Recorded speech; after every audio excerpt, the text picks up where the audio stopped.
তো আসসালামু আলাইকুম ভিউয়ার্স। তো ফাইনালি অফিসিয়ালভাবে লঞ্চ করা হলো Realme 9। তো যেখানে 6.4 ইঞ্চির সুপার অ্যামোলেড প্যানেলের সাথে 90 হার্টজের রিফ্রেশ রেট, ক্যামেরা সেকশন রয়েছে রিয়ারের ট্রিপল ক্যামেরা সেটআপ, যার মেইন ক্যামেরাটা হচ্ছে 108 মেগাপিক্সেল এবং প্রসেসর সেকশনে প্রোভাইড করা হয়েছে Qualcomm Snapdragon 680 6 ন্যানোমিটারের 4G চিপসেট এবং ব্যাটারি সেকশনে প্রোভাইড করা হয়েছে 5000 মিলিঅ্যাম্পিয়ার ব্যাটারি, সাথে 33 ওয়াটের ফাস্ট চার্জার। তো আজকের ভিডিওতে আমরা এই ফোনটিকে আনবক্স করব এবং নেক্সট একটি ভিডিওতে আমরা এই ফোনটিকে ফুল রিভিউ করার চেষ্টা করব। তো চলুন ভিডিওটি শুরু করা যাক।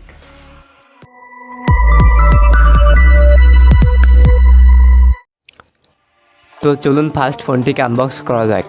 তো বক্সটি ওপেন করলে প্রথমেই পাবে একটি সেকশন যার মধ্যে রয়েছে ট্রান্সপারেন্ট ব্যাক কভারটি এবং এরপরে পাবে ইউজার ম্যানুয়ালস এবং সিম টুলস। তারপরেই পাবে আমাদের মেইন ডিভাইস অর্থাৎ স্মার্টফোনটি। তো আমরা এটিকে আপাতত সাইডে রাখছি।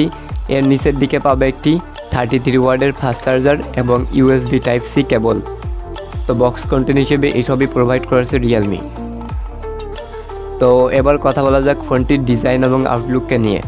তো এই ফোনটির ডিজাইন এবং আউটলুক যথেষ্ট ভালো করেছে রিয়েলমি। ফোনটি প্লাস্টিক বা পলিকার্বনেট বিল্ড, যার ফলে স্ক্র্যাচ পড়ার সম্ভাবনা রয়েছে। অবশ্যই ব্যাক কভারটি ইউজ করতে হবে। ফোনটি টোটালি দুটি কালার ভেরিয়েন্টে পাওয়া যাবে, অরেঞ্জ এবং ব্ল্যাক। তো আমার কাছে পার্সোনালি অরেঞ্জ কালারটাই বেশি ভালো লেগেছে। তো এবার কথা বলা যাক ফোনটির ডিসপ্লে সেকশনকে নিয়ে। তো এই ফোনটির ডিসপ্লে সেকশনে প্রোভাইড করা হয়েছে 6.4 ইঞ্চির সুপার অ্যামোলেড প্যানেল, যেটি ফুল এইচডি প্লাস রেজুলেশনের 16 মিলিয়ন কালার 411 পিপিআই ডেন্সিটি রয়েছে। সাথে এই ডিসপ্লেটিতে রয়েছে 90 হার্টজের রিফ্রেশ রেট যুক্ত এবং এই ডিসপ্লেটিকে পোর্ট্রেট করছে কর্নিং গরিলা গ্লাস 5। সেই সাথে এই ডিসপ্লেতে রয়েছে 1000 নিট পিক ব্রাইটনেস, যার ফলে ডাইরেক্ট সানলাইটেও এটি বেশ ভালোভাবে ভিজিবল থাকবে। তো ওভারঅল বলতে গেলে ডিসপ্লেটি খুবই চমৎকার হয়েছে। তো এই ডিসপ্লেটির চিন বা বেজেলসও যথেষ্ট পরিমাণ চিকন করে রেখেছে এবং ডিসপ্লেটির টপ লেফট পজিশনে রয়েছে একটি সিঙ্গেল পাঞ্চল সেলফি ক্যামেরা।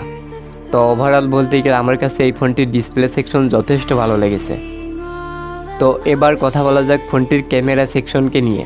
তো এই ফোনটির ক্যামেরা সেকশন রয়েছে রিয়ারের ট্রিপল ক্যামেরা সেটআপ, যার মেইন ক্যামেরাটা হচ্ছে 108 মেগাপিক্সেল, সেকেন্ড ক্যামেরাটা হচ্ছে 8 মেগাপিক্সেলের আলট্রা ওয়াইড লেন্স এবং সর্বশেষ ক্যামেরাটা হচ্ছে 2 মেগাপিক্সেলের ম্যাক্রো সেন্সর। এবং এই ফোনটির ফ্রন্টে প্রোভাইড করা হয়েছে একটি 16 মেগাপিক্সেলের সেলফি ক্যামেরা। তো এই ফোনটি দ্বারা ভিডিও রেকর্ড করা যাবে সর্বোচ্চ 1080p 30 fps পার সেকেন্ডে। বাট ভিডিওতে কোনো প্রকার স্টেবিলাইজেশন আছে কিনা সেটি আমরা ফুল ভিডিওতে বিস্তারিতভাবে আলোচনা করার চেষ্টা করব।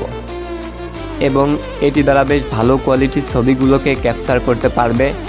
কিছু ছবির স্যাম্পল আমরা স্ক্রিনে শেয়ার করলাম, যার ফলে আপনাদের একটা আইডিয়া আসবে এবং আরও ভালোভাবে বিস্তারিতভাবে ফুল রিভিউতে আমরা আলোচনা করার চেষ্টা করব।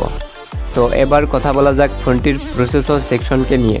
তো এই ফোনটির প্রসেসর সেকশনে প্রোভাইড করা হয়েছে Qualcomm Snapdragon 680 6 ন্যানোমিটারের 4G চিপসেট, যার মেইন 4টি কোর হচ্ছে 2.4 GHz এবং বাকি 4টি কোর হচ্ছে 1.9 GHz।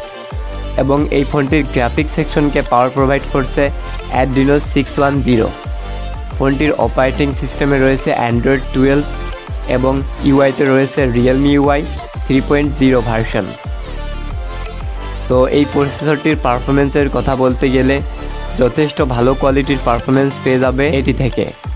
এটি দ্বারা পাবজিতে সর্বোচ্চ এইচডি গ্রাফিক্স এবং হাই ফ্রেম রেটে গেম প্লে করতে পারবে। গেম প্লে যথেষ্ট ভালো ছিল, আমরা তেমন কোনো লেগ বা ফ্রেম ড্রপের দেখা পাইনি। আর কোয়ালকমের প্রসেসর হওয়ার কারণে লং টাইম ধরে গেমিং করে আমরা তেমন কোনো হিটিং ইস্যু পাইনি। তো এই বিষয়ে আরও ভালোভাবে আমরা ফুল রিভিউতে আলোচনা করার চেষ্টা করব। তো এবার কথা বলা যাক ফোনটির ব্যাটারি সেকশনকে নিয়ে। তো এই ফোনটির ব্যাটারি সেকশনে প্রোভাইড করা হয়েছে 5000 মিলিঅ্যাম্পিয়ারের ব্যাটারি এবং বক্সে পেয়ে যাবে 33 ওয়াটের ফাস্ট চার্জার। তো যেই চার্জারটিকে দিয়ে এই ব্যাটারিটিকে সম্পূর্ণ চার্জ করতে 1 ঘন্টা 10 মিনিট মতো সময় লাগে। এবং ব্যাটারি ব্যাকআপের কথা যদি বলি তাহলে নর্মাল বা বেসিক ইউজে 1 থেকে 1.5 দিন বা তারও প্লাস ইউজ করতে পারবে। এবং হেভি গেমিংয়ে আর মাল্টি টাচ স্ক্রিনে 7 থেকে 8 ঘন্টার এসওসি পেয়ে যাবে। তো এটি ছিল Realme 9-এর ফার্স্ট লুক। তো আশা করছি ভিডিওটি আপনাদের কাছে ভালো লেগেছে।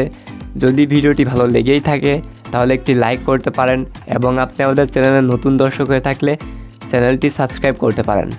তো সম্পূর্ণ ভিডিওটি দেখার জন্য অসংখ্য ধন্যবাদ। Thanks for watching.